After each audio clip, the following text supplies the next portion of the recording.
Hello, podcast world. Welcome to my channel. Today is May 5th, 2021, 9:28 a.m. And that's right, it's May 5th. That's Cinco de Mayo. Yes, yes, yes. Oh, yes, how I love me some Cinco de Mayo. It's taco time. It's time to get out there and get you some Mexican Hispanic cuisine. I know that you love you some Mexican food. I can eat Mexican food pretty much every day. Tamales, burritos, enchiladas, quesadillas, like you name it. Nachos. Like the culture is so great. I love the Mexican culture. Señoritas and mamacitas. Oh, muy guapo, bonita. Right. I never actually learned to speak Spanish because, well, the Spanish 1 teacher I had wasn't certified and she didn't really teach us. I probably could have taken it upon myself to learn. I know small Spanish phrases, or maybe even less than that, and I used to work in Houston, and Houston has a strong Spanish culture, and, well, where it doesn't have a real Spanish strong culture, it's a second language that I feel is a nice necessity, and they should definitely start teaching it way early, like, they're teaching us English, they need to be teaching us Spanish as well.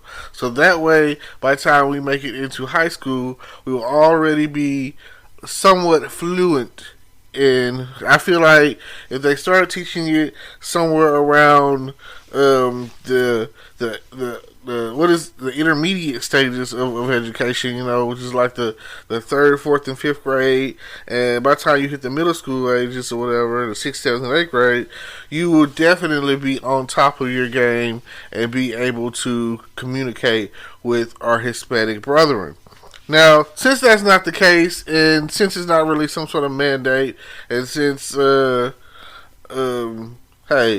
past 4 years, we were dealing with Trump and his outrage of building a wall, which would have made no sense because the Hispanic culture, they're hard workers.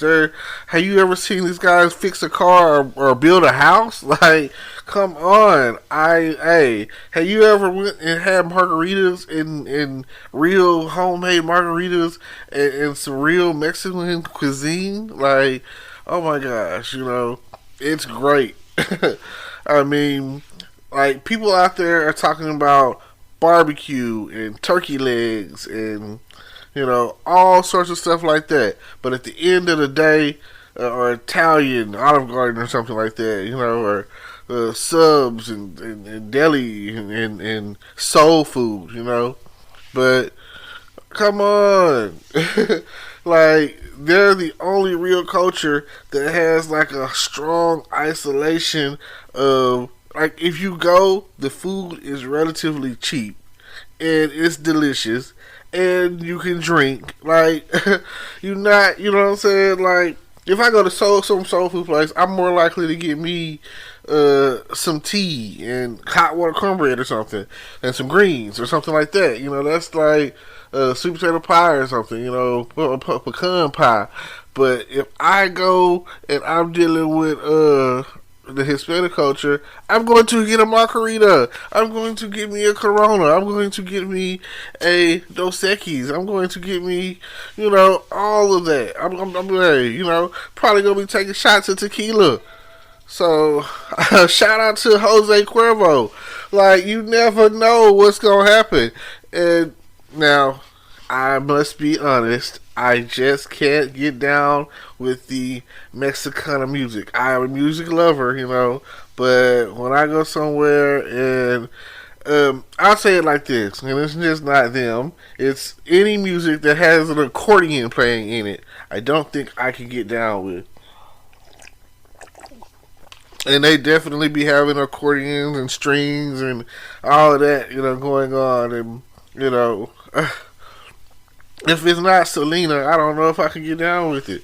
I mean, there will be times where I go off in there and it's cool, you know what I'm saying, for a little while, you know, like but I can't go to uh the a club and they saw they playing, you know. It's like I could go to a country club and eventually it's gonna wear, you know.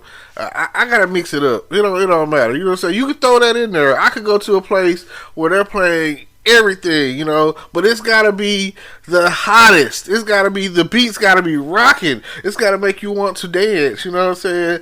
I don't care if it's what's that, the dubstep or EDD or whatever, you know what I'm saying?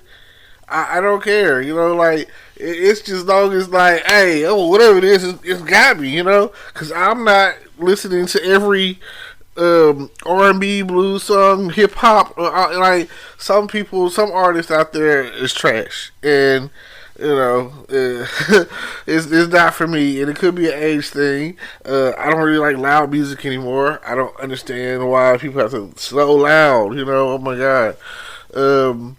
But they do, and it is, and that's part of where I'm coming from now. Because again, I guess because I'm older, I like to hear myself think, you know, with a feel in the background. Now, if I'm riding around, you better make sure that the song just got a bunch of bass in it, and it don't matter, you know what I'm saying? It ain't gotta. It's not the words, it's the beat, and if the beat ain't hot, then I don't want it. I'm that guy that's like every year. I mean, I was in band, so every year, you know, like when the drums start coming through with their cadences and boom, you know what I'm saying? It's when that hit, that drop, that boom, you know what I'm saying? I'm about to boom, and then you know, like when the tubas crank it up, I'm all about all of that, you know. So like, but the first thing that you will notice, like I say, like that's why they make a drumline movie. They don't make a tuba song movie or a low brass movie or you know, a high brass movie with the trumpets, you know, or a woodwind thing or a flag girl thing. You know what I'm saying? Hey, one band, one sound. But at the end of the day, the drums is where it's at. The drums is the heartbeat of the band. That's what they said.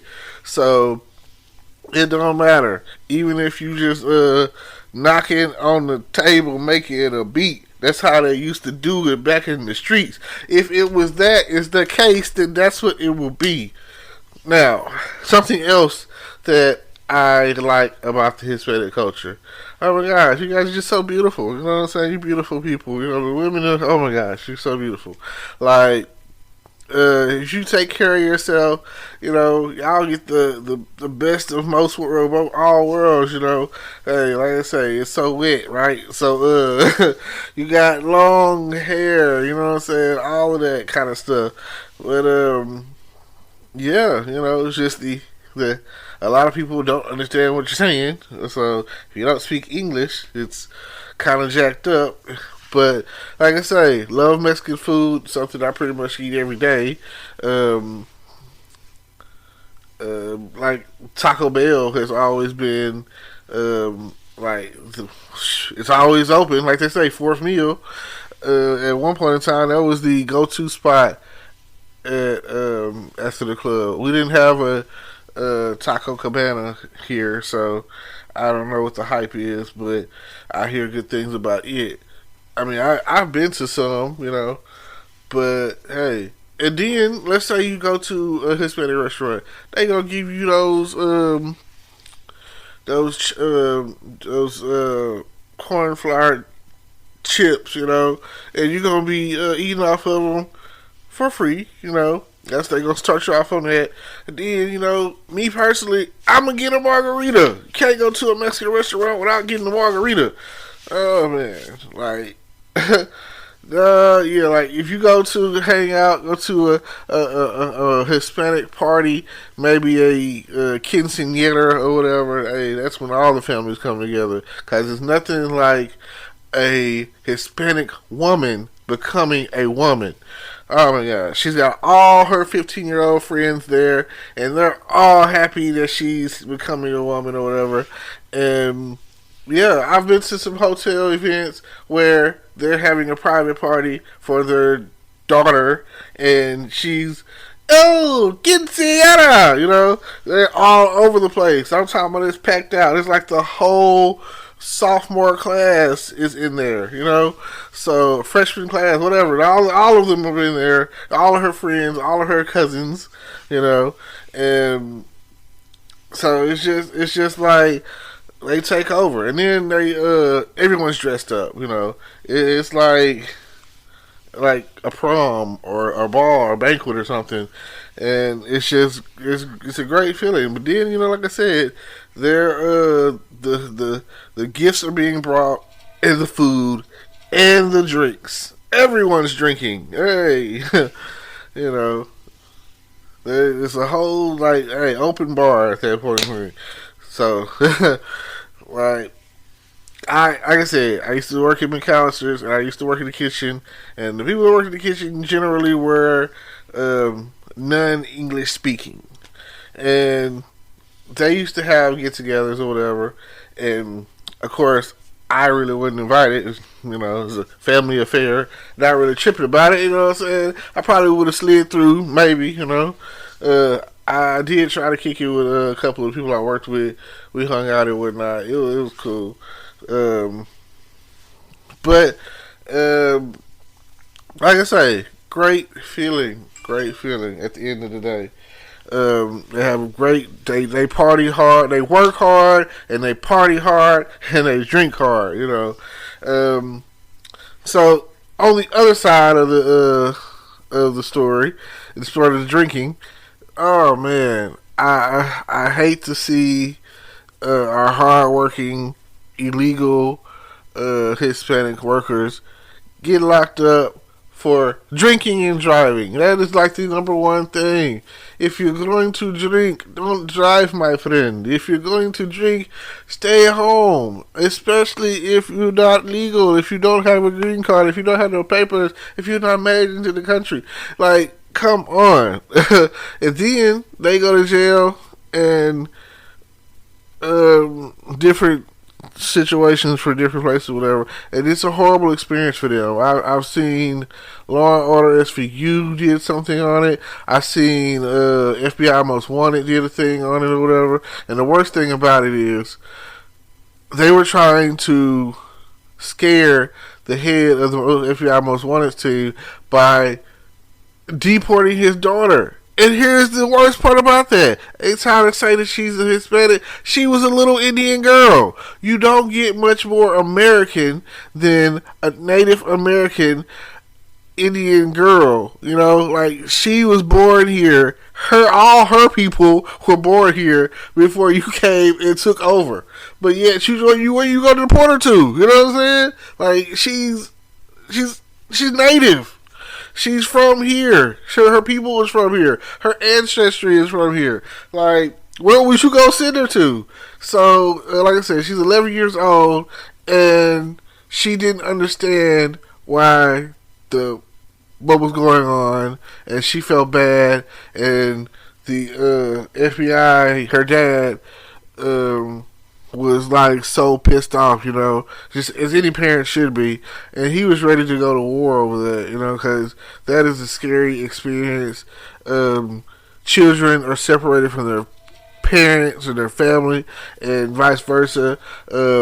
Me being here in Texas, I understand, because like I seen this comedian, and he said. He was British, and he was like, I haven't renewed my green card in a long time because they're not looking for me. Right, you know what I'm saying? Like, he's to them, he's just another white guy. He's just white. But he's actually from across the pond, and he's actually not here legally. But they don't address that. And you know what he's not doing? He's not building no houses. He's not fixing on no cars. He's just over here drinking his coffee. Living off of, well, I really don't know what they do, I don't know what contribution he has, you know what I'm saying? He's just over here drinking his coffee, sipping his tea, doing nothing. So, like, not being harassed, basically. So, I mean, and since they don't want to deport us, the African American culture, they just want to execute us. Lately, I've been watching every Dick Wolf show, and somewhere in that season, they show a black person, male or female, especially male, getting executed by a routine traffic stop. Now, sometimes the one I watched last night on the FBI's Most Wanted show last night, it kind of was, you gave them too much. You gave them too much. You did the wrong thing. You talking. You know what I'm saying? You're belligerent. You're reaching for something. You know what I'm saying? Even though it's your cell phone, you're reaching for something. You're giving them too many reasons to do it. Again, there's a movie called The Hate They Gave Us, and is the kid that gets killed. His name is Khalil, and he's doing too much. It's nighttime. The police. This is what you gotta understand. The police are not afraid to shoot us. At the end of the day, they are afraid of they're more afraid of us for some reason. The guys with the gun, they're in fear of their life every time that we get pulled over. I don't understand that. I never will understand that. Every time we get pulled over, just think that they're afraid of us. They think we have a gun for some reason. We all black people. All we do is carry guns. It doesn't matter if you're a soccer mom, senior mom, and it doesn't matter if you got a car full of kids. Some reason they want to believe that you have a gun. So never reach for anything in front of the police, and don't say anything. That is like the first thing they say. You have the right to remain silent. Please use it. You shouldn't have to say or ask or do anything. If they're gonna give you a ticket, fight that in court. You know what I'm saying? If that's the case. And here goes another thing. The movie Queen and Slim, same situation. They doing too much, Like, understand at the end of the day, you dealing with the police. It don't matter if this is a good one or a bad one. It doesn't matter. Hey, it's 12, right? So, at the end of the day, you have a right to remain silent.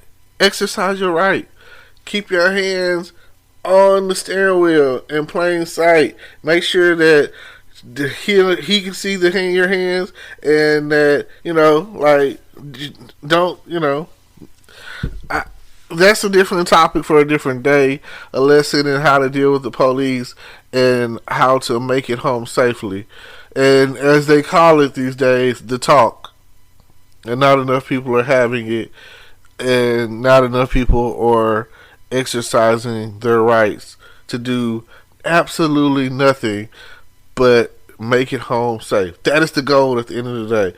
You don't want to be killed by the police because you weren't doing. They say it's like 5-step process or whatever, So at the end of the day, please. But yes, feel free. I know last year Cinco de Mayo was on Taco Tuesday. This year, today is a Wednesday, and it's definitely a good day for some kind of burritos or something. I don't know. Go out there and enjoy your day. I appreciate y'all for tuning in. Hopefully you got something out of it, because it gets real in the field. It gets real on the streets. So, thank y'all. I appreciate it. I really do. Thank you. Hello, YouTube world. Welcome to my channel. Don't forget to like, comment, subscribe, and hit the notification bell so you can be notified when I drop hot content like this. And stay tuned for the next video.